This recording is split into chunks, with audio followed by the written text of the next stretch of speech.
Okay. Hi everybody. I'm Stacy Wolf. I'm very happy to be moderate chairing and introducing our panelists for the next panel. Our first presenter is Sunny Stalter-Pace. Her paper is Remembering Albertina Rasch. Sunny Stalter-Pace is the Hargis Professor of American Literature at Auburn University. She published Imitation Artist, Gertrude Hoffman's Life in Vaudeville and Dance with Northwestern University Press in 2020. Her work today is from her current book project, A Cultural History of the New York Hippodrome. Welcome, Sunny.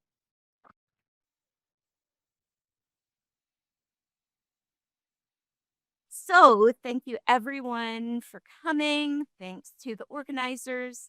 Today, I am talking about Albertina Rasch, who you see here in a lovely shipboard photograph.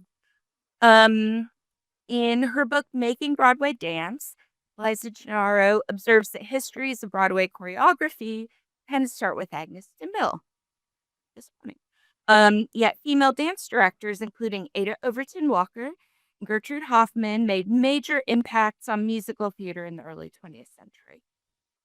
So today I'll be giving a quick biographical overview of a dance director whose work encompassed book musicals and reviews, film, vaudeville, and the concert stage.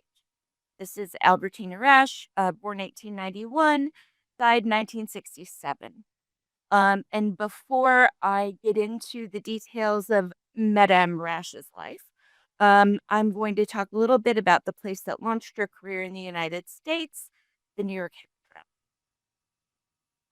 The Hippodrome was a vital, strange, now nearly forgotten sight, popular performance in early 20th century New York City. Located on 6th Avenue between 43rd and 44th Streets, the theater had a stage 12 times larger than that of nearby Broadway theaters. The apron of the stage could be lowered and filled with water for aquatic performances. And you can see on one of the signs on this picture that part of the evening is plunging horses who went through the water. This venue has been overlooked, I suspect, because of the size and variety and sheer weirdness of the performances that took place there. When the Hippodrome opened in the spring of 1905, the onstage elements included circus acts, a special effect where Martian airships descended to the stage, a comic song called Get a Horse about the unreliability of the newfangled automobile, and a recreation of the Civil War battle, which is where the plunging horses came on stage. Just before the intermission, the first spectacle concluded with a performance of Dance of the Hours, a third act interlude in Amilcare Ponchielli's 1876 opera La Gioconda. Hippodrome ballet master Vincenzo Romeo was trained in the Italian style, which was popular from the mid-19th century until the ascension of Russian techniques in the early 20th.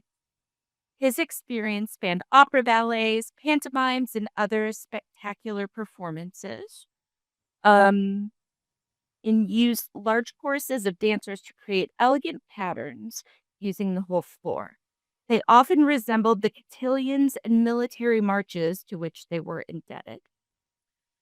These types of ballets featured frequently in early Hippodrome shows, offering moments of stunning color and movement with a classical score that elevated the tone of the program. The Hippodrome's bill depended on the transatlantic circulation of European performers. First, Fred Thompson, the Hippodrome's director, and then R.H. Burnside, the stage manager, traveled abroad to book new talent for the upcoming seasons. In early 1909, Burnside went to Vienna primarily to see if the costumes produced there would be suitable. He saw Rasch perform in the Vienna State Opera Ballet and gave her a contract to start at the Hippodrome that fall. And I have to apologize here. I have determined that this is not actually a picture of the Vienna State Theater, but rather a private theater that also put on opera ballets. One of the problems with turning in your slides early. Rasch had entered the Imperial Ballet School at the age of 7, coming from a Russian Jewish family that emigrated to Vienna. At 18, she boarded the SS Blucher and moved to New York City. And here you can see a bit of the coverage of Rasch's arrival in the U.S., which can be found in the scrapbook kept by the Hippodrome's press agent, not Albertina Rasch, Anna Marble Pollock, another important woman in the musical theater whose work I hope to touch on in my book. You can see that Rasch on the left appears along with other Hippodrome performers, Nanette Flack, the soprano, in the middle, outfitted in what Esther Kimley calls cosmetic yellow face in her recent book, Made Up Asians. And Mayota, a quote, Maori Belle, unquote, who belonged to the Te Arawa tribal configuration and traveled from the city of Rotorua in New Zealand as part of a group of performers in a show that season called Inside the Earth. I grouped these photos together so that you can see the kind of racialized, exoticized forms of femininity that were part of the promotional strategy for the Hippodrome.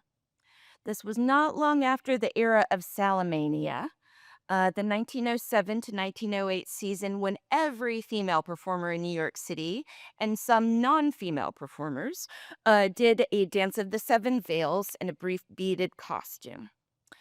This season that followed, I see the trend of Orientalism spreading even farther afield. This aesthetic is evident in the souvenir program for that season, illustrated by Winsor McKay, whose name some of you may know for his comic strips like Little Nemo and Slumberland. It works in tandem with older forms of stage spectacle, like the kind that Vincenzo Romeo had been staging. And this is the one where Albertina Rasch makes her debut. The black and white picture on the right, taken from inside of the program, shows a dancer at the center of a massive chorus in white. From the background, which seems to depict craggy rock formations decorated with electric lights and topped with oversized women's faces. You always end up saying the weirdest things when you're talking about the Hippodrome.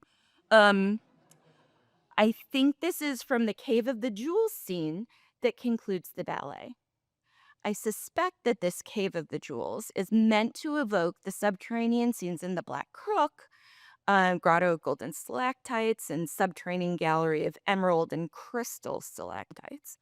As many of you know, the Black Crook was the most famous ballet extravaganza to appear in the U.S. in the 19th century, and a show that is often mentioned as the basis for the modern-day musical. Now, I don't think that Albertina Rasch is that figure in white at the center, because she played Cupid. And you can see her in the center of this illustration, still in her Cupid costume, complete with wings, to the right of Marceline the clown in his tuxedo, bending down to pick up his money. Her work at the Hippodrome may have drawn on 19th century performance traditions, but the business side was run in an eminently 20th century manner, with every performer clocking in and out with a time card.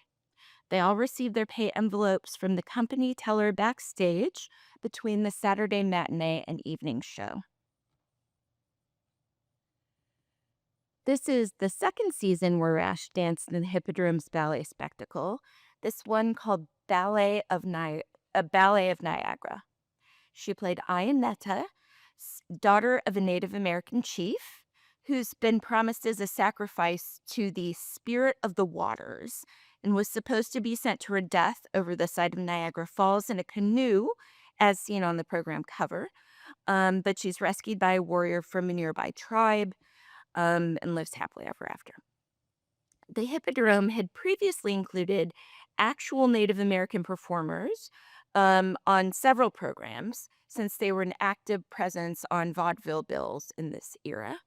But here Rasch is cast in a decoratively indigenous role, one where she is featured among a 400-person chorus of ballet girls. The 1911 season was a house cleaning one at the Hippodrome. R.H. Burnside, who hired Rasch, had quit, and Arthur Voatlin could now direct the shows instead of just coming up with the programs or with the settings. Rasch moved on to dance in vaudeville and classical concerts. She continued to perform in opera ballets as well, first in New York City and then in Los Angeles. She toured Europe and returned to the U.S. in 1923.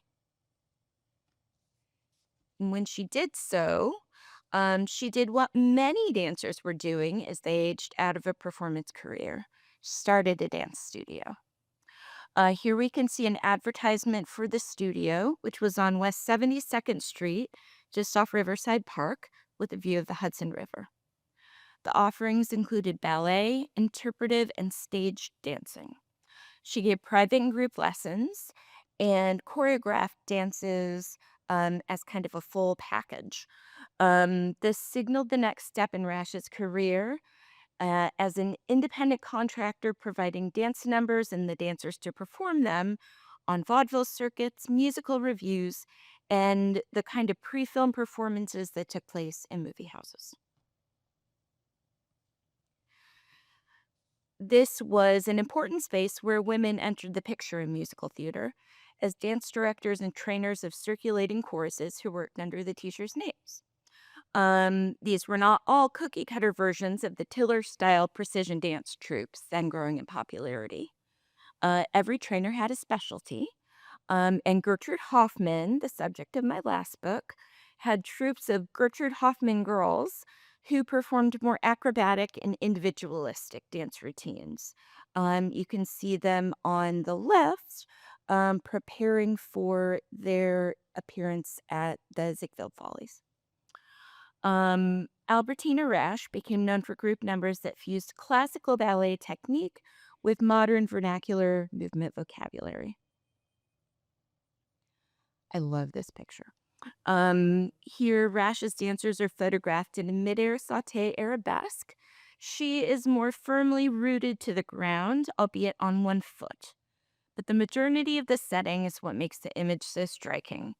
They're rehearsing on the Steinway building roof, surrounded by brick and stone with a skyscraper peeking through the clouds behind them. This was a rehearsal for Parisian gaieties, musical presentations staged at the Colony Theater before the Lon Chaney film Phantom of the Opera. Stage prologues at so-called presentation houses are an understudied site of musical theater performance, and I suspect there are more important female choreographers to be recovered if we attend to these minor performance forms. In the late 1920s, Rasch maintained her studio and worked on staff for the Keith Orpheum Vaudeville circuit.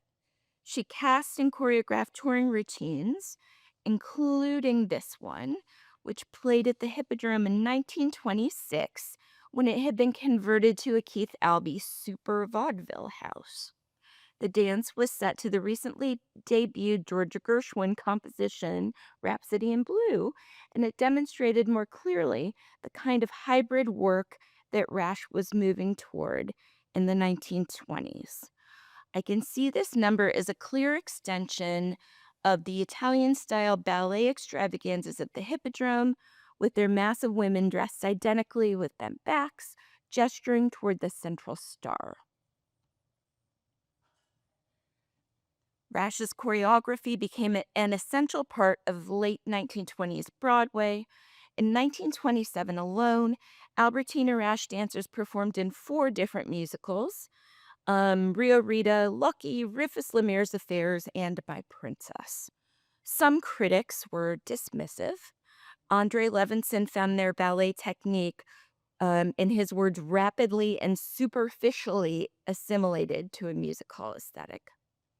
But Kenneth McGowan, in his essay Hail to the Hoofers, compares her to Gershwin and says she has added the quickening rhythms of contemporary life to the ballet form without obliterating its beauty. Rasch collaborated closely with her husband, Russian pianist and later celebrated film score composer Dmitri Tiomkin. Indeed, the biographical outlines of Rasch's career are accessible on Tiomkin's website due to the work of his biographer, Warren Shirk. They moved to Hollywood together. Their timing wasn't the greatest. They arrived in August of 1929. The Broadway musical, or the Broadway Melody, had opened in February, and everyone was sure that musical films were going to be a huge trend. Rasch worked on scenes for a couple of dances with the assumption that they could be interpolated into different films, as they were. Then the stock market crashed. By June of 1930, she took a buyout on her contract with MGM and went back to New York City. But she made enough of a mark that movie magazines imagined what her aesthetic might look like in a modernized, what they call a boop-a-dooped Faust. I love that this illustration translated the dancing on point with bent knees and bent elbows that is so characteristic of her style in this period. The move back to New York was a good choice. She worked on the bandwagon, which revitalized the musical revue after an opening number that depicted and then banished all the cliches of past revues. At least one of them, girls who bloom out of roses while ill-advised tenors mutter of undying passion, had been seen on the Hippodrome stage several times. Rasch's stylized hybrid choreography reached a new level of sophistication in the number seen here, Dancing in the Dark, with Tilly Losch on an elevated platform dressed in white and the Albertina Rasch dancers in two groups below. New York Times drama critic Brooks Atkinson said this dance had a macabre splendor. According to him, Rasch has designed dances for the chorus that completely avoid the old sentimental and gymnastic measures. Rasch's work in the 1930s and 40s is best understood not as a move away from early forms of sentiment and spectacle, but as an application of those techniques to psychological ends. This is particularly evident in her work on the Ernst Lubitsch production of The Merry Widow, released in 1934. The grand waltz between Jeanette MacDonald and Maurice Chevalier repeats a pattern 3 times. First, the couple dances alone, freely moving through space, and then they are joined by a mass of waltzing couples, still elegant, but now part of a crowd. There's a crush of waltzing couples in rows of 6 that move down a narrow, mirrored hallway. The scene is amazing. The kaleidoscopic movement between the women's white dresses and the men's black tuxedos would be the envy of R.H. Burnside and Busby Berkeley alike. Indeed, Rasch's work on the dance elements of Lady in the Dark may be seen as a culmination of this work synthesizing spectacle and psychology. It's also a nice return to the Hippodrome where we started, since circus was such a prevalent form and idiom throughout its history. I've noticed that Rasch has returned to conversations in recent years in musical theater academic discourse, particularly in the recent edited collection, Dance and Musical Theater, A History of the Body and Movement. I would encourage us to keep looking for women like her and thinking about ways that innovative work like hers draws on the past as well as breaking from it. Thank you.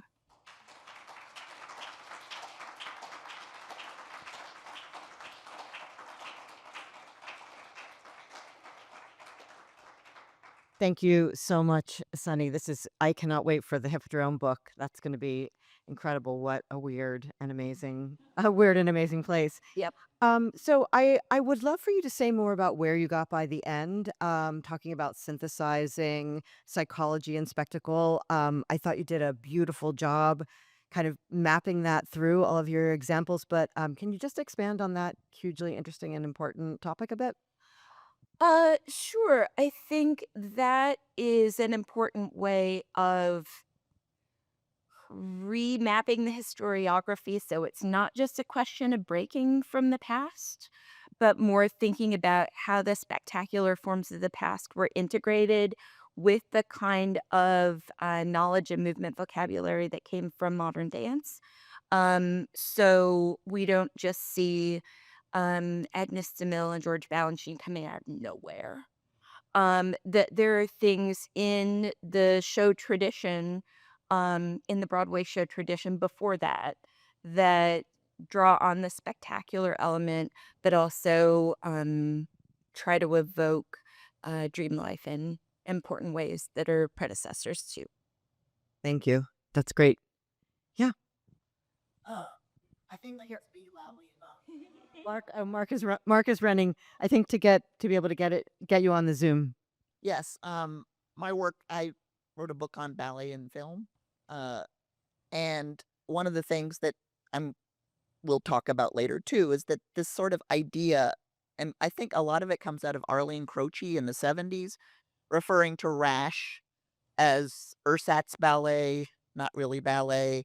And it's a different style of ballet. Balanchine, it's not taut. It's not all pointed. It's a much softer form of dance. And Eleanor Powell gets the same kind of, she's not really dancing ballet, or she's a terrible ballet dancer. And it's not, I mean, have you sort of dealt with any of that? And can you speak to the shift to that's old? I mean, was it in the 70s where it kind of like Balanchine is everything, and anybody who did anything before that, it can't be any good?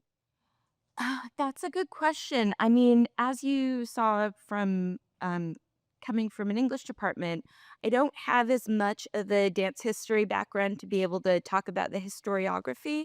But what I do know is that modernists are very good at defining themselves as the be all and end all. And I think that was probably partly what happened. And that's why I like to bring in the Hippodrome Ballet, the opera ballets, the ballet extravaganzas as a way of thinking about, I think, the earlier type of ballet that you're talking about. In touring vaudeville, Mhm. she did very much all as well. Mhm. And this idea that, I mean, it's a fascinating thing to me because it's not, no, there's not this straight line of progress Right. where, now it's much better that was in the past. These were not people who were sneered at by Dolly. Right. But it has that tinge of being middle brow. It's not elevated in the same way that we perceive somebody like Balanchine's work to be elevated. In your wildest imagination, you cannot imagine the goddess of liberty dancing ballet. Thanks. Well, thank you very much for giving us this wonderful presentation. I think Albertina Rasch was nothing short of a genius. I'm a very huge enthusiast when it comes to the MGM musical, and I first discovered her through Broadway Melody of 1936. I'm a huge Eleanor Powell fan, and the Lucky Star Ballet is just gorgeous. And then I also saw her dancers in the Orange Blossom Time number in Hollywood Review of 1929, another beautiful sequence. And then they popped up again in Jeanette MacDonald and Nelson Eddy movies, another fascination for me. Sweethearts, they did this beautiful the Dutch number, and then they were also in The Girl of the Golden West. Wow, and then the Broadway to Hollywood and so on. So I don't know. I'm curious. What was her favorite film assignment? Because she worked a lot in theater, but I loved finding out all the stuff she did before Hollywood. But what was her favorite film project out of all the ones she did? I don't know because Dmitri Tiomkin, his life is pretty well established, and a lot of the things that I find out about Rash that other people who work on Rash find out about Rash are um, through his. So I haven't looked at that, but thank you for letting people know about all of the other film work that she did because that's really great and is not part of this. Well, I mean, you put a zipper, the amazing pair. Planner, is it? Do a little contribution. Yeah. Yeah. It's so helpful. Thank you so much. Kate, did you have somebody from Zoom? There are two questions from Okay. Zoom. The first one is, did you say earlier that she was surrounded by a chorus of 400? Were and the follow-up is, were these performers paid? Question mark, question mark, question mark? Yes, 400 ballet girls. This was the thing about the Hippodrome. Because it was so big, they needed a huge cast to fill the space. And they were paid, and they were paid. This is another way that it was kind of oddly, I don't know, Fordist or Taylorist. They were paid incrementally depending on the work that they did. So if you were just coming out in a big group and moving around and coming back in, you got a base salary. If you climbed up the ladder to put your head through the picture of the rose, you got a little bit extra. If you were one of the mermaids that walked into the pool of water and disappeared, you got a little bit extra on top of that. And the people who got the biggest salary bump were the high divers who jumped from basically the roof of the hippodrome into the pool. And that was actually really awful. A couple of the women who did that um, blinded themselves, but they got paid a lot more than the chorus girls did, who just walked on stage in a pretty costume as part of a group of, hundreds of people. And Sunny, did audiences come for a full night of entertainment of all of these different things? Did it typically last for 2 hours, or did you come and go, or how did it work from the audience's perspective? Yeah, it was a full bill. The first couple of seasons it was 2 or 3 programs together. And then by the mid 1910s it was more of like a travelogue, tour around the world kind of structure where there would be maybe 12 scenes. But it's something where people would go for the whole thing. And you mentioned directors occasionally. So was there one director overseeing all of these different genres of performance? Yes. The You may or may not have been able to swim. yes. Yeah, I'm sorry, I interrupted. Finish. Oh yeah. There were rough changes in the kind of style of hippodrome program depending on who the stage manager, stage director was. When Thompson starts, it's very circusy, and then when Burnside takes over, he tries to keep that kind of feeling. Arthur Voetlin was more interested in special effects, so his were more of the travelogue type show.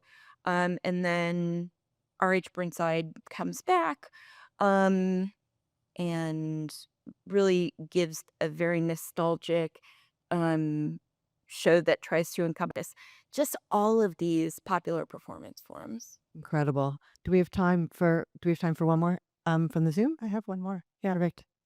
The last question I have is, did Albertina have contact or professional collaboration with other choreographers of the time period?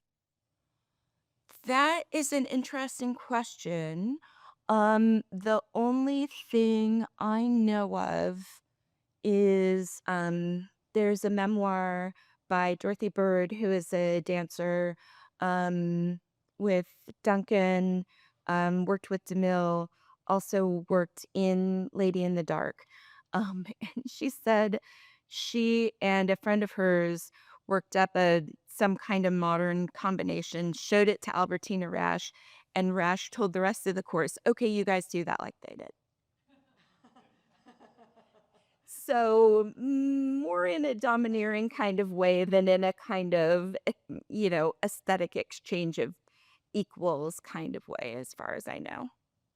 She Sunny, definitely leaned into the, you know, Russian ballet mistress, walking with a cane and tapping out the beats that the dancers were supposed to follow using that cane by the end.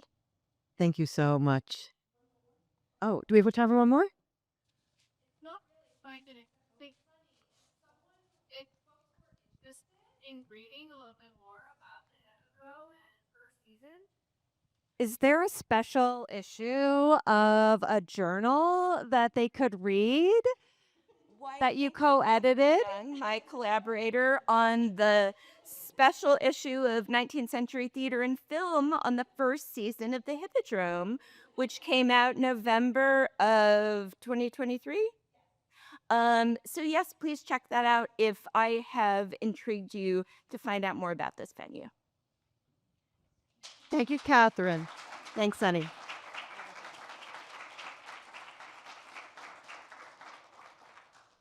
Thank you, Catherine Young, for that. Okay, our next presenter is Kathryn Edney, whose talk is Beyond Bloody Mary: Researching the Archives for Juanita Hall. Dr. Kathryn Edney earned her PhD in American Studies at Michigan State University. She served on the faculty of Regis College in Western Massachusetts. She took on a new challenge in January 2025, that is just a few months ago, moving into her current role as Assistant Vice President of Institutional Research at Curry College. She's been slowly continuing her scholarly work, for which we're all grateful, in the area of representations of Africa on the Broadway stage. Catherine. Thank you.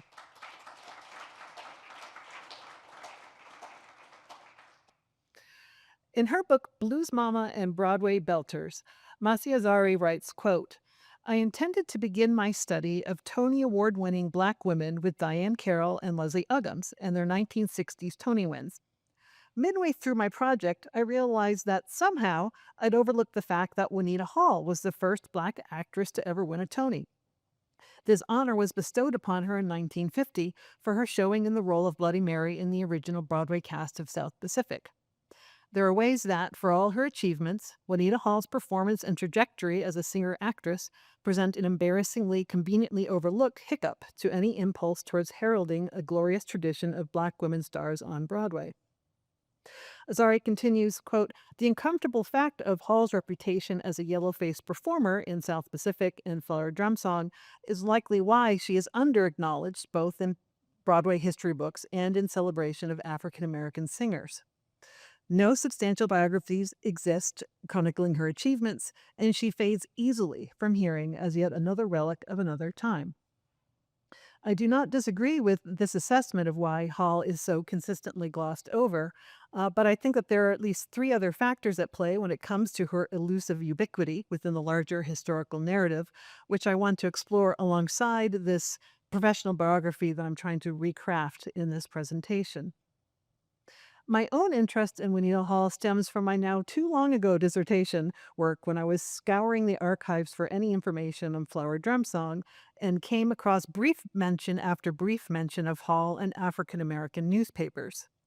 She was both a ubiquitous and a frustratingly elusive presence, a distraction from the actual point of my dissertation, and yet I never stopped wanting to pull on that research thread. As Jill Lepore wrote in her essay, Historians Who Love Too Much, Reflections of Microhistory and Biography, quote, finding out and writing about people is tricky work. It is necessary to balance intimacy with distance while at the same time being inquisitive to the point of invasiveness. Getting too close to your subject is a major danger, but not getting to know her well enough is just as likely. With Juanita Hall, the issue is closing the distance between all the fragments, finding that intimacy, and making coherent sense of it all. And at this point, I really wanted to make a South Pacific related joke to the effect of once you have found her, never let her go, but I'm going to let you all kind of make that up in your minds.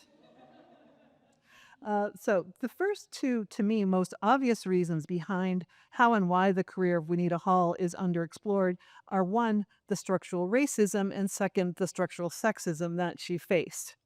These are evidenced perhaps best by the archival silences surrounding her work as a choral director and vocal arranger. I'll return to that in a minute. I would also posit that Hall's body type and skin tone did not fit, and to a certain extent still do not fit with the narrow constructions of female beauty. In her South Pacific days, for example, the word stocky is often used to describe her, which is not highly complimentary. When scholars write about Hall, the focus is rarely Hall herself. She is almost always discussed in relation to other topics, serving only as supporting detail. It is also the case that the information about her life and career is highly segmented. Historians of musical theater write about Hall in South Pacific and Flower Drum Song, maybe House of Flowers. Typically, Hall is placed within the context of Rodgers and Hammerstein and how her performance of race operates in what they had created. Her work as a choral director or as a radio star or nightclub singer or civil rights advocate rarely features. For their part, historians of Depression-era America and the Works Progress Administration take a paragraph or two to discuss Hall's work with the Hall-Johnson Choir and the choir she herself then formed and directed, the Juanita Hall Choir, within the context of cultural activities of that era. However, neither set of historians, Depression scholars or historians, musical theater scholars, have addressed how Hall may have leveraged her work in the one arena to foster her career in the other.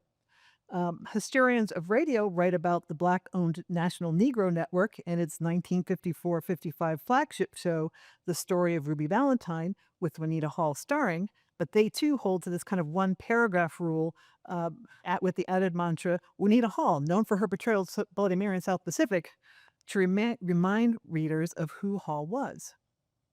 Within most scholarship, then, it's as if there are at least 3 separate women named Juanita Hall: choral director, Broadway actress, radio performer. Only biographical entries in works such as Africana, the Encyclopedia of the African and the African American Experience, craft a more holistic image of a woman who embedded herself within the culture of New York City across multiple media and venues, but it's an encyclopedia entry and it's still necessarily compressed. So let me now take a bit of a breath and a step back. I'm going to provide at this point a standard biographical sketch of Juanita Hall. And I'm going to do this sketch twice, the first in strict standard mode, and the second time in a little more expansive and disruptive manner. Yay. Take 1. Juanita Hall was born Juanita Long in New Jersey in 1901 of mixed race heritage, Irish American and African American. Hall's mother died, and Hall was raised by her maternal grandparents. In her late teens, early 20s, Hall studied music at Juilliard. Also well in her teens, Long married actor Clement Hall. The marriage was short and childless. Juanita Hall was the assistant director for the famous Hall Johnson Choir, and then later went on to form and direct her own choral group. She may have first appeared on Broadway in the chorus of Showboat. In 1949, she starred as Bloody Mary in Rodgers and Hammerstein's South Pacific, winning a Tony for that performance. Hall continued to leverage her mixed-race heritage, co-starring with Pearl Bailey in Broadway's House of Flowers in 1954 and Rodgers and Hammerstein's Flower Drum Song in 1958. She also co-starred in the film versions of both South Pacific and Flower Drum Song, and she released a blues album. Juanita Hall died in 1968 from complications related to diabetes. Here's our biographical paragraph, take 2. Juanita Hall was born really messed up, take 2, Juanita Long in New Jersey. The date typically given for her birth year is 1901, but there were some secondary sources which question that date. It may have been a year or 2 in either direction. Her father, Abram Long, was a farm laborer. Her mother's name was Mary Richardson. I have seen a few references to Hall having siblings, but their names are never mentioned. After her mother died, Hall was raised by her maternal grandparents. Hall took some classes at Juilliard in orchestration, music theory, as well as voice, training as a high dramatic soprano. However, there's no evidence that she ever formally matriculated into Juilliard, much less graduated from there. Zari and I had too contacted Juilliard registrar's office, and they sort of confirmed that it's not quite clear what she did while at Juilliard. While newspapers from the 40s, 50s, and 60s mention Hall's involvement with Showboat, with some secondary sources repeating that claim, there isn't actually any archival evidence to support that. It probably came up as an interview or was assumed and just kept iterating. Okay. In terms of her marriage, some sources indicate that Clement and Juanita met while performing in Lou Leslie's Blackbirds, but those sources don't indicate which version, 26 or 28. The 28 playbill lists Clement Hall as performing in the ensemble and the Hall Johnson Choir as the featured musical group. Juanita Hall served as assistant director for the Hall Johnson Choir starting in the 1930s, and no one named Juanita or anyone with the surname Long appeared in the playbill for Blackbirds, which may or may not mean anything if she was embedded in the choir. But if Clement and Juanita met through Blackbirds in 1928, Juanita would have been around 26, which is youngish, but not teenage young.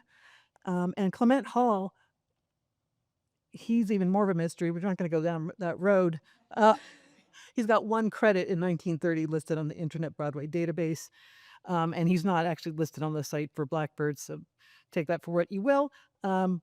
Secondary sources note that Juanita Hall became officially involved with the Hall Dance Choir through connection with the play The Green Pastures in 1930, and she remained with the ensemble as a soloist and assistant director through 1936. It's not really clear when Hall, there are two stories. They divorced and then he died, or he died and the marriage ended, but we're not quite sure what happened there. In 36, she served as a musical arranger and director for Sweet River, a George Abbott adaptation of Uncle Tom's Cabin. Set designer Donald Elzingler wrote, quote, "The Juanita Hall singers bridged the scenes with spirituals, and much of the action was accompanied by choral singing. This was a Tom show for a new era, without blackface, without traditional scenery." Others have not been so kind regarding Sweet River, though the reviewer for the Amsterdam News praised Hall's choir. And Sweet River is the first mention I've found of Hall leveraging her choir work onto the Broadway stage. I just happen to really like these pictures of Hall here. She also conducted a Works Progress Administration WPA choir from 1936 to 1941, sometimes called the Negro Melody Singers, but she also formed her own choir, as I mentioned, the Juanita Hall Singers, at around the same time. And the names of the two ensembles seem to be used interchangeably in a lot of documentation, which suggests to me that they weren't two separate ensembles, but maybe one ensemble with two different names, depending on the context. Hall and her singers were featured in the 1937 WPA propaganda film We Work Again, and for 2 years they regularly appeared on the WNYC radio and WPA-sponsored broadcasts. You can see here, you can actually listen to these broadcasts through WNYC, and I highly recommend it. It's fascinating. This WPA work led to her directing, at least according to some reports, a 300-member choir as part of Negro Week during the 1939 New York World's Fair. But tracking down her exact involvement with the fair has been otherwise elusive. At least some write that she directed the whole week. Other sources put her at just directing a particular piece of it in that choir. It's certainly likely that Hall's constant and highly public work with the WPA is what led to her involvement with the 1944 musical Sing Out Sweet, Sweet Land, which I've written about in an essay for New England Theater Journal. This musical, billed as a salute to American folk music, it was an episodic, fictionalized exploration of U.S. history from Puritan times through 1944. In a promotional piece for the New York Times, composer Eli Zygmeister states that the late addition of a blues ballet in the second act had left him with 9 more minutes of Negro folk music to make up at the last minute. He turned to Juanita Hall for help, and he notes that her knowledge of folk blues led to the selection of 2 songs, Trouble, Trouble, and Some of These Men Make Me Tired. In the article, Zygmeister lauded Hall's contributions to the sound of the musical, but he also elides how closely they worked together and how far Hall's participation into the musical development of the show extended. It's certainly possible that she did more than just help select a few songs, given her background. The program for Sing Out lists a spiritual ensemble as performing those numbers under Hall's supervision, but it doesn't further comment on her collaboration. She's not listed in the published script as having any creative input in the musical at all. So we move to our next piece of the timeline. But for Zygmeister's brief mention in the New York Times of his need for Hall's expertise, their work together likely would have been lost. And it's worth wondering, did Hall really receive all the credit she was owed for her work in Sing Out Sweet Land through that New York Times article? For her work on other Broadway shows? Film historian Carol Clover, in discussing the film Singing in the Rain and the origins of that film's choreography, asked, "What talent is going uncredited and who does it belong to?" This is a crucial question to ask in relation to Hall. What more might we know about Hall's work on Sweet River if in 1936 George Abbott had written an essay similar to Zygmeister's? But it's also important to pay attention to when and how, and not just whether credit is granted, as with Sing Out Sweet Land, which kind of gives some but doesn't give all. Jumping forward, after her work in South Pacific, Juanita Hall successfully leveraged the fame that it brought. Yeah, we have the right one. Yes. In 1950, she starred in the Juanita Hall Show on WNEW radio station, where, per the Capsule Review, she turned in another Sacco performance. According to a call-out in a larger article in Phylon in 1950, reporter Miles Jefferson gleefully noted that, quote, "This department applauds the enterprise of Miss Juanita Hall, the Bloody Mary of that phenomenal hit South Pacific, who has set up a theater ticket agency in Harlem's Teresa Hotel." Miss Hall told this reporter she was ready to serve New Yorkers and out-of-towners wanting tickets for a good show who had neither the time nor convenience to approach the box office. As of today, I've not found another mention of Hall's ticketing agency venture, but I don't doubt this report. We talk of side hustles in the gig economy, and much of Hall's career was built, it seems, on that idea of working nonstop, although most likely from necessity. Throughout her, and I do want to point out in these timelines, I'm actually leaving out as much as I'm trying to put back in, because I'm not, visual artistry is my passion, but, throughout her career, Hall performed in numerous concerts and hosted society events in support of various charities and social causes, and those concerts and appearances increased post-South Pacific. Those ranged from support of the New York Cardiac Hospital to concerts in support of the NAACP. She hosted a dinner to raise money for children with cerebral palsy, and in the most unusual instance I could find, thus far anyway, in 1954 she traveled to the military base in remote Limestone in furthest northern Maine for a 4th of July concert in support of the troops.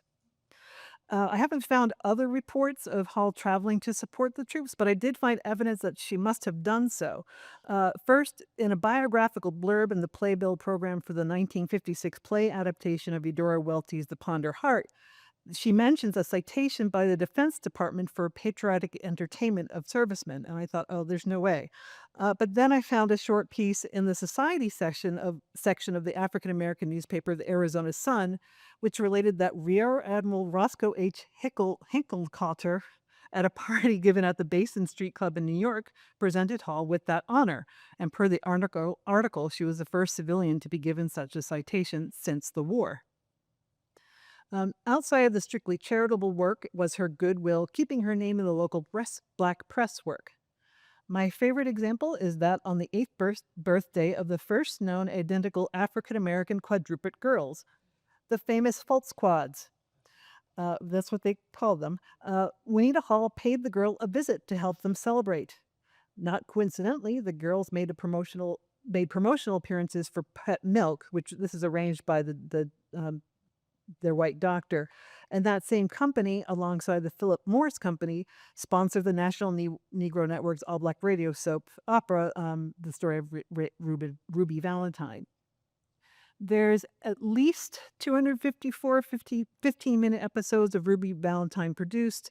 The show was carried by over 40 radio stations nationwide. Set in Harlem, the show portrayed the life and loves of its characters, with Hall as a former singer turned owner of a beauty parlor. A set of record recordings of the show are available at Syracuse University, and there's a set, maybe not the full run, here at the Library of Congress. I've not yet had the opportunity to listen to them. That would be a lot of listening, but also judging from the limited write-ups of the show, which all more or less note only that the show existed and that Hall starred in it, no one else has listened to the series either, at least since 1954. Between her stage work, her radio work, and her appearances, I really don't know from day to day how she all fitted in, but fitted in Juanita Hall clearly did until illness overtook her. Over the past 20 years or so, the ways in which the history of American musical theater is told has shifted, and that's very evident here today during this conference. But in general, there is still a tendency to rely on an exceptionalist and broadly progressive narrative. The narrative runs along the lines of musical theater as the distinctive American art form that rose from its fragmented beginnings, evolved into a coherent, integrated form. This grand narrative of American musical theater demonstrates what theorist Francois Lyotard viewed as the implicit goal of all histories that take the form of grand narrative. They serve to legitimize particular kinds of knowledge, and by extension, the academic disciplines engaging with that knowledge. Another effect of the narrative is that it tends to reinscribe particular historical benchmarks. We all know them. You could probably name them: Showboat, Oklahoma, West Side Story. and in particular historical figures, Richard Rogers, Oscar Hammerstein, Stephen Sondheim, and they then therefore neglect texts and people which might disrupt, complicate, or pull focus from that established narrative. And no matter how hard we all work on creating disruptions, that wider discourse tends to treat non-exemplary figures and events as interesting but tangential, often only included within a history when they can be concretely linked to the larger, more familiar story, which we see happening with Juanita Hall time and time again. It's hopefully clear in this diversion into grand narrative, I'm not arguing that scholars and historians have deliberately obscured the work of Juanita Hall or women like her or the women being talked about at this conference. Rather, it's the case that grand narratives offered for each of musical theater, radio, the Great Depression, African American choral groups tend to squeeze out the complicated web of works and relationships that Hall had to craft in order to survive. Her body of work over the decades and her contributions to social causes again and again traversed genres, mediums, venues, economic models, and racial boundaries. I also don't even have time to talk about the fact that she did television work. To find Juanita Hall, one must follow multiple trails across the American cultural landscape of the 30s, 40s, 50s, and 60s, across the decades, across multiple archives, newspapers, magazines, scholarly work. She appears in cultural milestone after cultural milestone, but often just in passing, which neglects, I think, the real substantial work that she was doing. Mentions of Juanita Hall slow in the 60s, and her fame was waning, as suggested in this blurb from 1963. Quote, Miss Hall, remembered for her portrayal of Bloody Mary in South Pacific, has been seen more recently in Flower Drum Song. Her current engagement is at the Fortune Cookie Room, an informal nightclub in Manhattan. Miss Hall expressed, whenever I get the urge to sing, I'll sing. If I feel like visiting some folks at a table and chatting, I'll do that too. At one level, it's easy to characterize her entire career as variations on this, singing, visiting, chatting, but that really does a disservice to her determination to not just perform, but as evidenced by her understudied work as a choral arranger and director, and through her charitable work and appearances to actively shape performances and to shape the ways in which African American women and culture was represented. Thus, from these fragments and passing mentions, we can start to find coherence, direction, and a shape to the whole of Juanita's life and career. So, in conclusion, as we continue the collective scholarly work to disrupt grand narratives, it's important to unpack why and how certain people are allowed to become relics of another time, to question both the one-paragraph biography that metastasize across the literature and the archival silences that place some people at the center of history and others along the periphery. And once you have found those trails, never let them go. Thank you.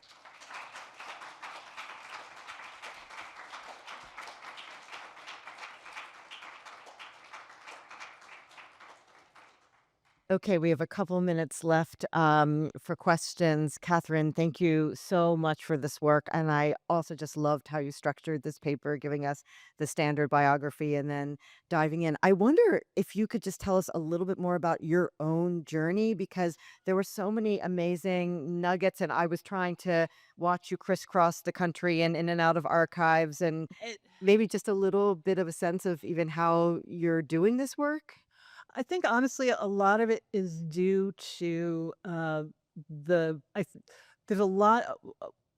Black newspapers do a lot of work in this, and she is sort of elevated and talked about, as were a lot of Black artists and performers around the work that she was doing that they saw as important, and a lot of the little footprints that I found, such as the Defense Department citation, it's like picked up in one newspaper, the Arizona Sun, and it's seen as like this is an evidence of the Black women being acknowledged, and the white sort of, they don't ever frame it in precisely that way, but you see it in a lot of different, so I think they're the most important archival trail, and really the Library of Congress has their American Memory Project I think it's the Library of Congress, maybe it's in concert with they sort of do a lot of that, pulling scanned newspapers.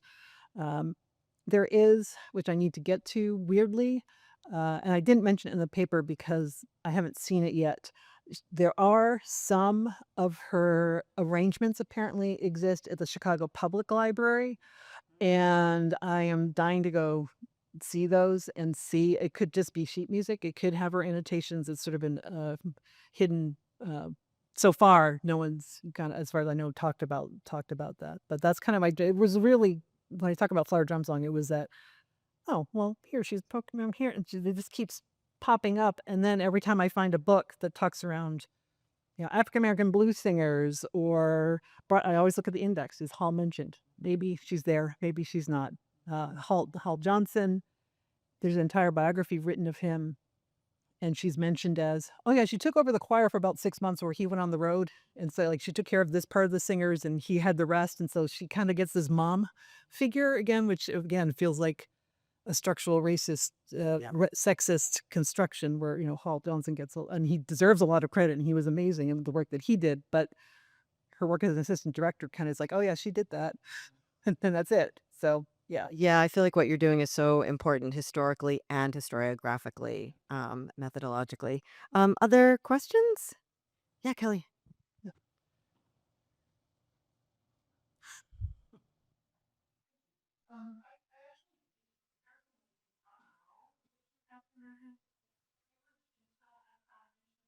In an article about Harlem Jubilee, a really short-lived African American television show, in Chicago Defender.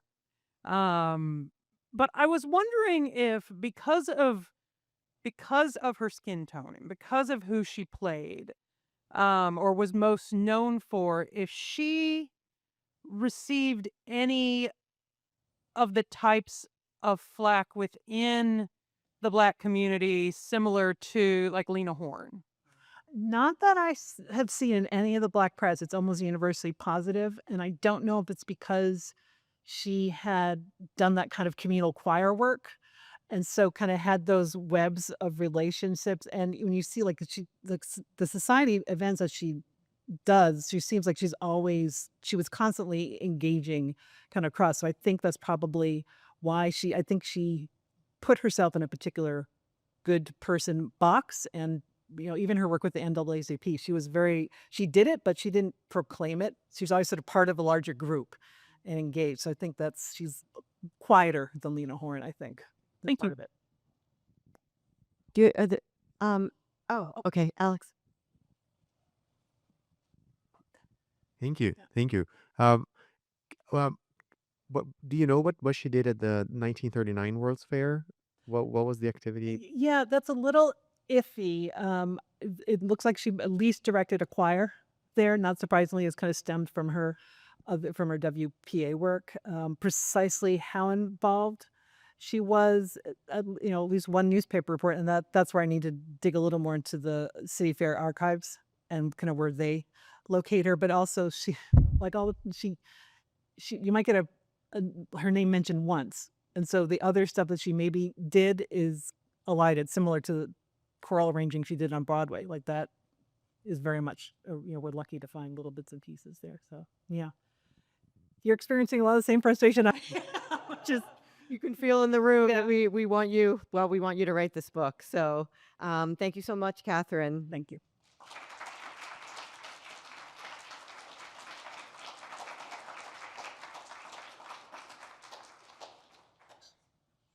Okay. Our third speaker in this session is Becky Potter, who is going to be speaking about Trude Rittmann. Becky Potter is a director, teacher, and dramaturg based in the San Francisco Bay Area. Her master's thesis, The Sound of Her Music, musical arranger Trude Rittmann's life and work, received a Distinguished Achievement for Graduate Studies at San Francisco State University in 2010, and began Becky's passion for sharing the distinguished career of Trude Rittmann. So looking forward to this. Thanks. Thank you, and thank you to everybody at the library. I was so excited when so much of Trude's collection that Susanna Drury Krebs, hi Susanna, is watching on Zoom, got put in here. Susanna is Trude's great niece, and it was so fantastic to have all this new information here, and it was wonderful to come and look at just a piece of it in January. So I've got lots to add here. Trude Rittmann was one of the great musical theater arrangers of the golden age of Broadway. She worked extensively for composers Richard Rodgers, Frederick Loewe, Leonard Bernstein, Harold Rome, Burton Lane, and more. As a dance and vocal arranger, she was an invaluable collaborator to Agnes DeMille, Jerome Robbins, Joe Layton, to name a few. The title Musical Continuity By was created to fit the work she did on shows, weaving the music seamlessly into the action of the story. When we consider the musicals of the 1940s and 50s, we think of the integration of story and song, a concept we credit to the founders of the genre like Rodgers and Hammerstein. But a very integral part of creating these integrated pieces involves musical composition beyond what most musical theater composers of the day were able to articulate for various reasons, including musical ability and the physical constraints of the time required to write a new musical. Many arrangers helped fill this gap. My goal today is to share the incredibly important role Rittmann had in making some of the most important musicals of the day into the great works of art they became. And all on contracts that required her to sign away her compositions and to leave her with little to no equity in the extended life of the musicals she worked on. I began my research on Rittmann nearly 15 years ago, and I'm excited to share some of my early analysis of her great contributions to the musical theater, as well as new findings from her new collection now housed here at the Library of Congress. Trude Rittmann, born Gertrude Rittmann, was born to Adolf and Rosa Rittmann in Mannheim, Germany on September 24th, 1908. She started playing the piano at the age of 6, and by 1932 she had graduated from the, excuse my German, Hochschule für Musik in Cologne with a double degrees in composition and piano. By the time she was 22, her own compositions were being played professionally. In the early 1930s, she toured Germany in concert with her sister Lotte, playing others' compositions as well as her own.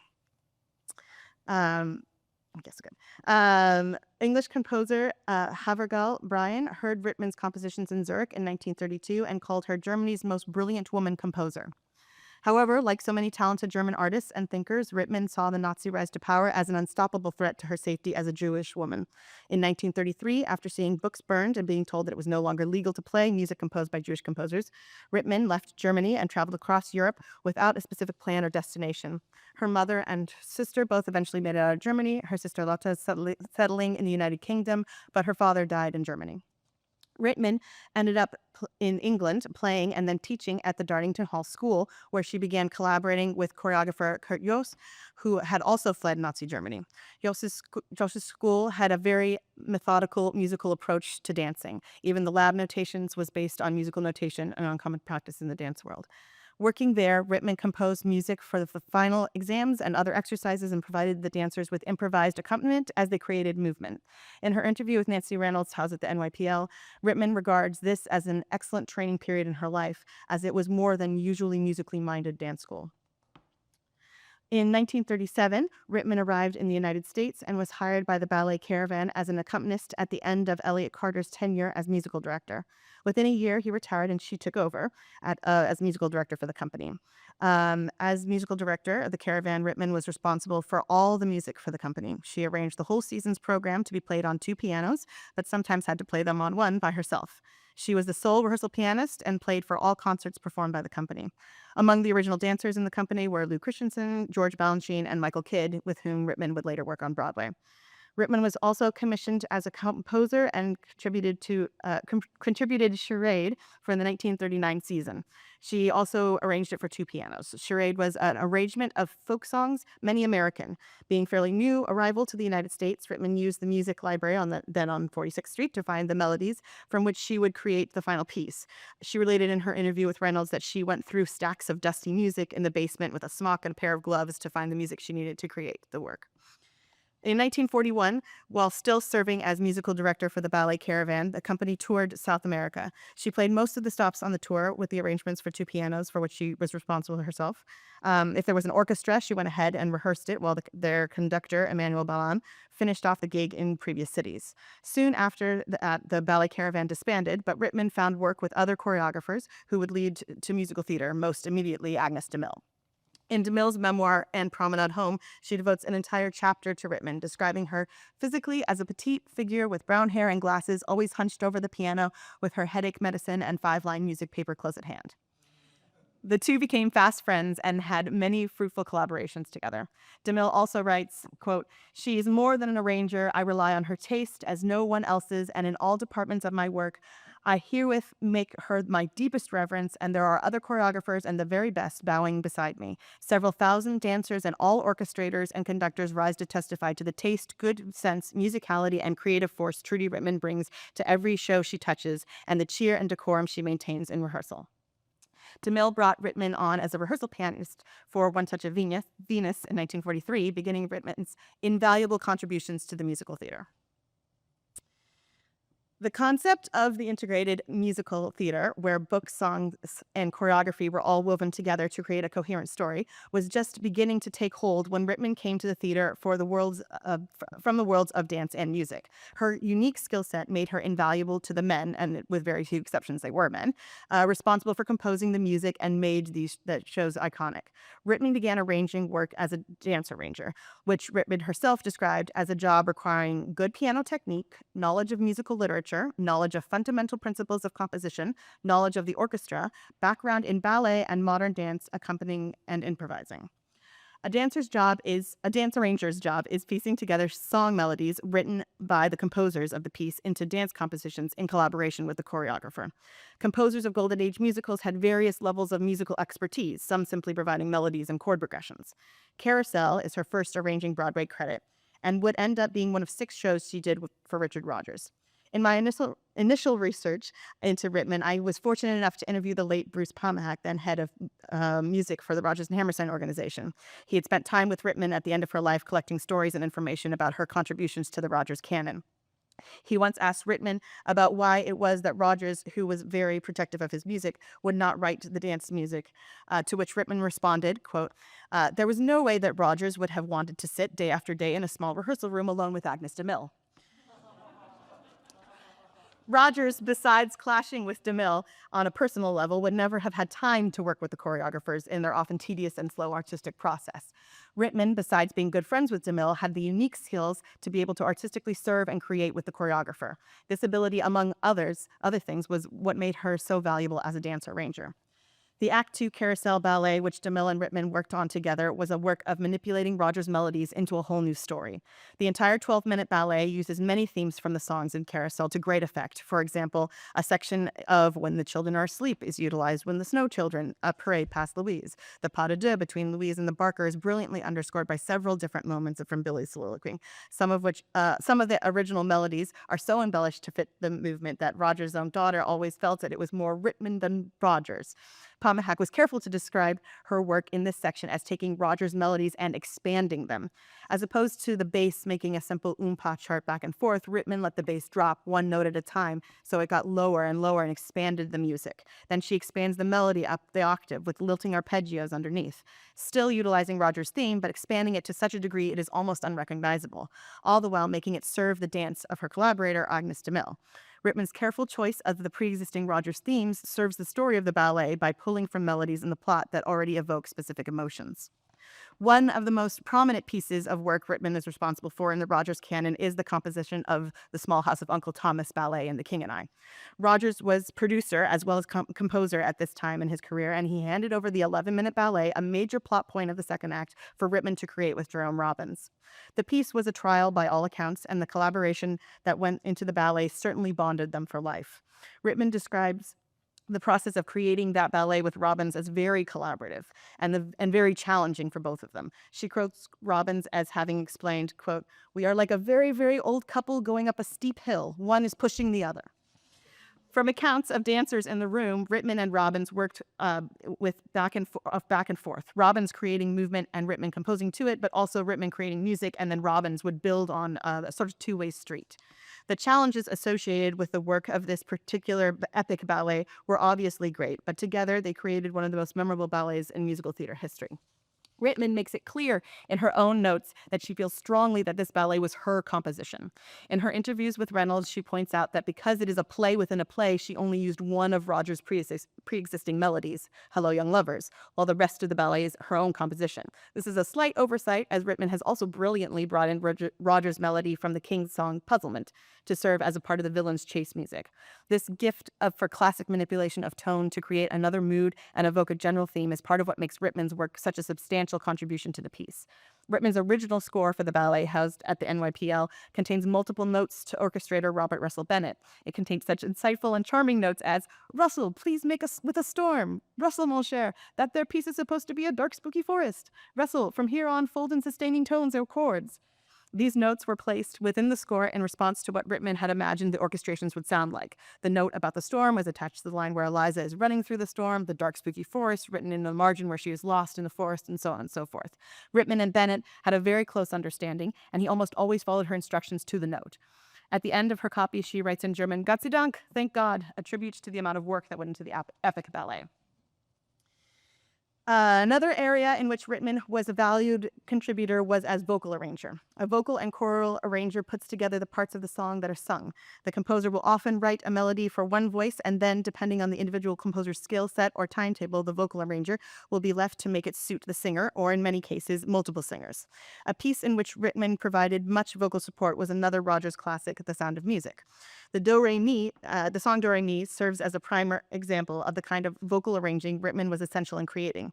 According to Peter Howard, the assistant conductor on The Sound of Music, the bulk of the number, including Maria giving one note to each child and playing them like bells, was developed in rehearsal by Rittmann and the choreographer Joe Layton. Howard explained that Rogers allowed Rittmann to do whatever she liked, and when they started the staging of it, Layton would ask Rittmann for certain repeated phrases and to add embellishments. Without being in the rehearsal room, we cannot know exactly who can claim which idea, but according to this report, it seems to be another instance of Rittmann working with the choreographer to create the integrated storytelling and cohesion of the plot. Stylistically, the song is a lesson. Its purpose is the story is to teach the children a lesson in music. The way Rittmann and Layton have arranged the two, not only do the children learn the lesson, so does the audience. Music as a memory device is manipulated here to teach about music itself. While Rogers and Hammerstein came up with the idea of the lesson, it was Rittmann and Layton who accomplished the teaching. Another pivotal moment of music in The Sound of Music are the choral arrangements sung by the nuns. Rittmann made several visits to the School of Liturgical Music at the Manhattanville College of the Sacred Heart as research. She even developed a warm correspondence with one of the instructors, Mother Morgan, who helped with research on the liturgical music that became the nuns' choral pieces in The Sound of Music. In a letter to Larry Stemple, Rittmann recalls that Rogers did not write the liturgical pieces and that she and Robert Russell Bennett would simply input throughout the process. She explains Rogers' lack of contrapuntal know-how. Rittmann specifies in the letter which sections of the published score were Rogers' compositions versus her own, to the best of her recollection. The canticle, Confitimi Domino, is a piece she credits to herself, which tracks with the admission that Rogers did not have the musical mastery of the contrapuntal arrangement, as the piece soars with its four-part counterpoint. All but the last page, a repeat from a previous Rogers section, is clearly Rittmann's work. It fits seamlessly with the Rogers style, but draws from Rittmann's research of liturgical music and her superior musical training, hallmarks of her arrangements. Musical continuity was another title Rittmann carried. It was primarily a catch-all title to serve as a contractual holder that any arrangement, whether it was underscoring a scene, accompanying a scene change, or anything else, could be covered. Incidental music, music arrangements, and musical continuity were all stand-ins for various musical labor she contributed beyond dance and vocal arrangements. For South Pacific, she is credited originally as assistant to Mr. Rogers, but by all accounts, she was much more than that. And I'm not going to talk about this image on the left, but somebody should ask me about it because it's fantastic. It's Mary Martin falling on her in the pit. Because the intention was to have South Pacific move fluidly without traditional in-one scenes to cover set changes behind a curtain, music that facilitated scene changes and underscored important emotional sections of the play was incredibly important in the overall continuity of the piece. There was one specific sequence both Rittmann and Logan saw in desperate need of musical conclusion. In the song Twin Soliloquies, there is a beautiful lilting melody in which each character, Emil and Nellie, sing about their reservations and interests in the other person out to the audience without being heard by the other. The lyric and its parallel emotional feeling, along with the charming melody, create a great stage moment that might stand alone on paper. Joshua Logan, however, saw the end of the song needing something more. In his memoir, he explains that the way Rogers wrote the song, the music simply ended when the two characters stopped singing, ending too quickly for the emotional moment to finish building. He explains that the music needed to continue to strengthen the passionate feelings that were unspokenly being shared between the characters, and that it was Rittmann who was responsible for that musical continuation, titled in the score Unspoken Thoughts. The music she composed underscores the two of them sharing a glass of brandy in a moment of building romantic tension. If the music had cut out completely, a great awkward silence would break the emotional momentum that would inwardly emotional song had just set up. We have Rittmann to thank for the climax of that dramatic moment of this scene, for he is quite implicitly attached to the music she composed to follow the song. While I have focused primarily on Rittmann's work with Rodgers, in part because those contributions are so influential in the canon, the list of people who depended on Rittmann's skill set and benefited from her immense talent is vast. Frederick Loewe is a prime example.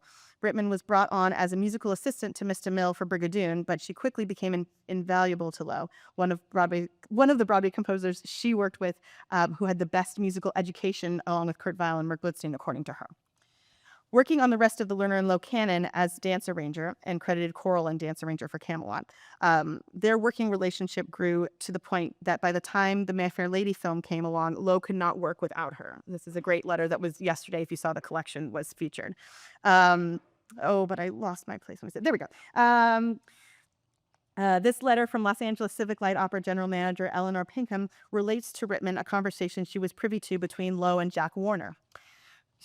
Quote, Fritz said, "You are the only person he would ever trust to do any of the composition or any of the scoring for the titles. He said Andre Pavin was a very talented man and he recognized he was necessary to the film, but that anything Fritz did not do, you would have to do."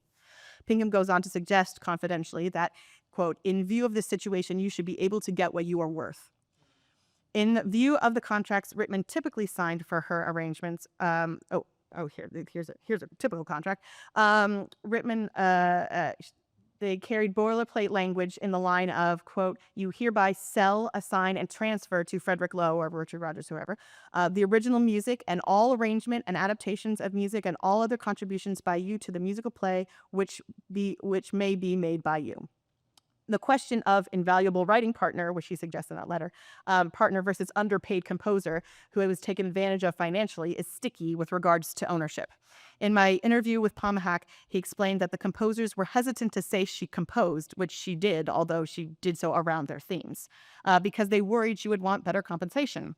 While she often received very many small amounts for weekly runs of the original first-class productions or of a given musical, the contracts I have been through do not give her any kind of royalty percentage for her arrangement work. While she was invaluable and adored by many who worked with her, and I love this too. This is a card from Lowe's honorary doctoral at NYU, and it's signed by, and I'll read these followings, "To my darling Trudy, who helped so much on all my most important tasks, and now especially on the movie version of Camelot, love and thanks, Joshua Logan." There's also "To my love," signed Fritz, my love too, Harold Rome, and "Truly, Trudy, I love you, Jack Warner." But she was rarely publicly championed by anyone but her dear friend and collaborator, Agnes DeMille. Yeah, Agnes. In letters to Rittmann, DeMille explodes with emotion in response to the lack of credit Rittmann received for her work in the theater. Quote, "I do not promise to keep quiet about your contributions to the show," this is in Brigadoon in this case, "in my press interviews. I will, of course, give Fritz his full due, and I will not say anything about his treatment of you any more than I have ever said anything about Dick Rodgers' treatment of you." While praising Rittmann's work on Brigadoon in light of the 1980 revival, she says, "Fritz had nothing to do with it. If you will recall, it's yours, and it's worth some money. It's a tragedy that you can't receive credit for this, but under the circumstances, you can't. I, however, can talk. Believe me, my darling, I shall. You're a fine musician, and you should be recognized, and I love you." Also housed in the collection here are drafts of an essay DeMille wrote about Rittmann and her contributions, which Rittmann has heavily edited.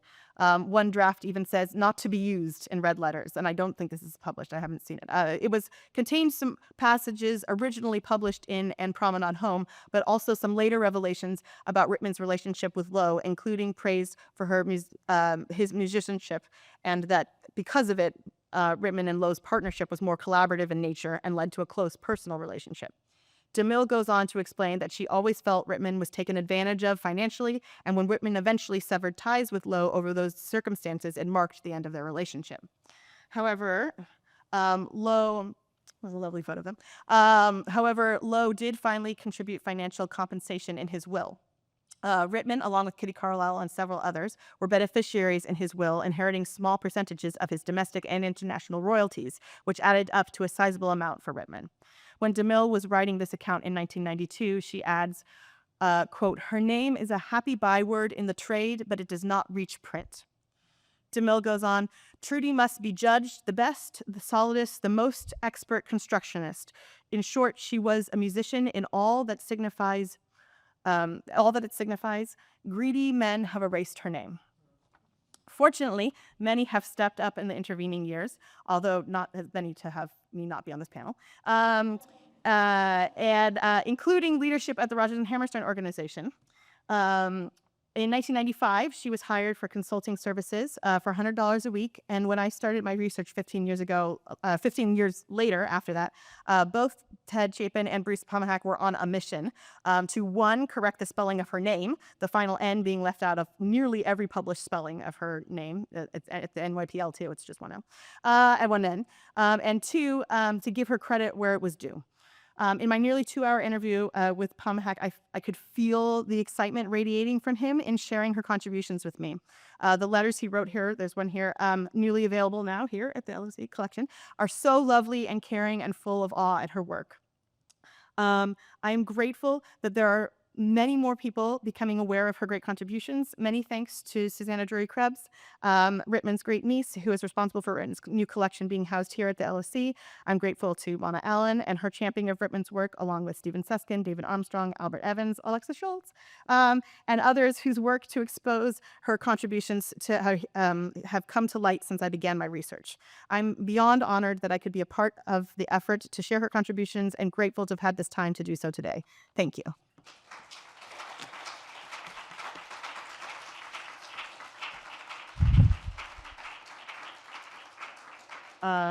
Thank you so much, Becky. Yes, I'm glad that there is space for you to add these incredible stories. So because you set us up for it, can we go back to Yes, image? yeah, I did. I totally did. I'm sorry. About it. Yeah, no, that was a... So this, where'd it go? Yeah. Oh, there it is. There it is. Yeah. Okay. So this is a photograph of artwork that was created from the story, and Rittmann. It's in the collection here as if she's written it like for her retirement community to read. But it is a story that they were doing their first run through of South Pacific, and Mary Martin had a handstand that she had put into the number, and in this particular run, she overshot it and ended up falling into the pit and falling on top of Rittmann and knocking her out completely. And then as compensation, as an apology, Mary Martin had this. It's a silk. This is a picture of the silk scarf that this artwork of the story was illustrated and then printed on the scarf. So this is a photo of the scarf. The photo of the scarf is here in this collection. So had to throw that in her musical continuity. One of those like catch-all. She catched everyone. So that's yeah. Yeah, that's incredible. Yeah. Hi, thank you. This was really interesting. Is this on? Okay, good.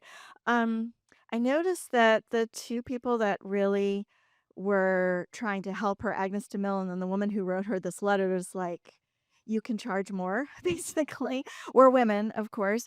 Did you see her then doing the same for women coming up after her, that same sort of networking to help other women in the field? I haven't really seen. I'm still going through all the pictures that I took of this collection. She pretty much retired from working as an arranger by the early 70s. Her last works being like with Harold Rome and in Tokyo and doing Scarlet, and she seems to have pulled herself away from that community. And so I haven't found evidence of her mentoring other people. I think she kind of got a little fed up with the process and how it was all done. But she definitely, at the end of her life, was sharing, what happened with people. There are quite a few letters of people asking to interview her in regards to like Rogers's work and stuff, but not as many inquiries about her own work until Bruce Pomhack's sort of taking that job on at Rogers and Hammerstein. But not particularly. I haven't found that yet, and I think maybe because she sort of pulled away from the Broadway community. Yeah. So far back. Sorry. Yeah. Great. Thank you for this talk. I feel like dance arrangers still do not receive their due credit among practitioners, in critics' reviews, and among the public. So I was wondering if you can speak to dance arranging and the skill set it requires, a skill set which Rittmann clearly attained and probably helped define in terms of feminized and invisible labor. Mainly, I'm wondering, were there many women working as dance arrangers during her lifetime, and were their experiences similar? Yeah, there's definitely, I haven't done a deep dive, but there are definitely other, Genevieve Pitot is another dance arranger, and there definitely were other women working in this field, but very often they're going to be the only woman in the room, right? Everybody else is still going to be men. So I think there are other more stories to bring to light like hers, and I haven't done all of the digging on that, but yes, there definitely were. Yeah, Hannah. Oh, maybe Hannah, then Kate. Yeah.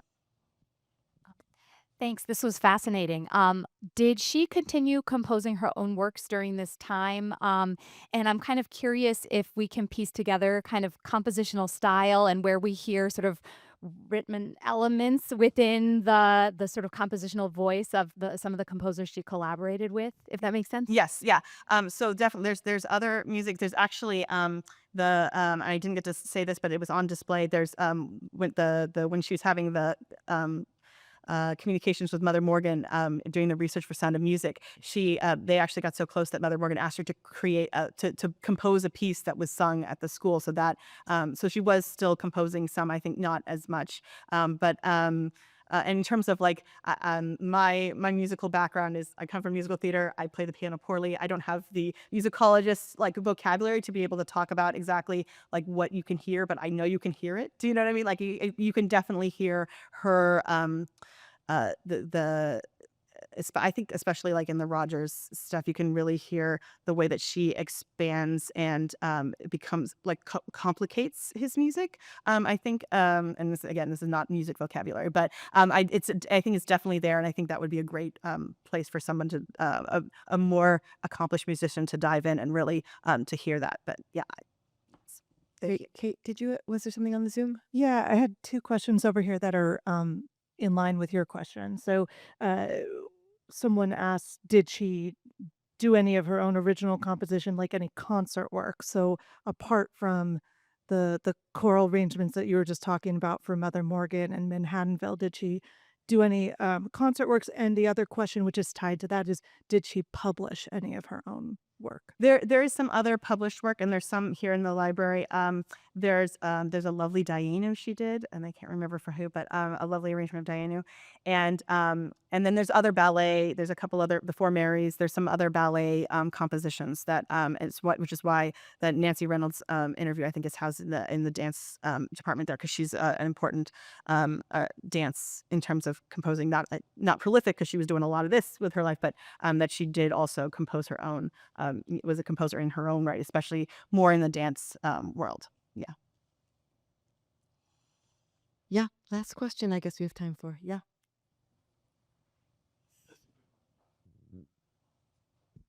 Thanks very much for that. Do you know who she studied with in Cologne? Yes, and I didn't write it down here, and I've forgotten the name. Alexa, do you know off the top of your head? Sounds right. And then she talks a lot in the NYPL, the Nancy Reynolds interview with her. She talks more about her initial training. There's another name too. I can't remember at the top of my head. I'm sorry. Yeah, it's further to what you were saying before. I hear that early 20th century German sort of approach. I saw on the page of a program you show, there was a lot of Busoni on that program, and that makes sense because Busoni was also interested in expanding motivic ideas, all that sort of thing. So yeah, interesting. I might talk with you later to Yes, find out. yeah, absolutely. Thank you. Thank you so much, all three of you, for bringing these incredible women artists to life today. And we'll take an hour break and then come back for more learning this afternoon. Thank you.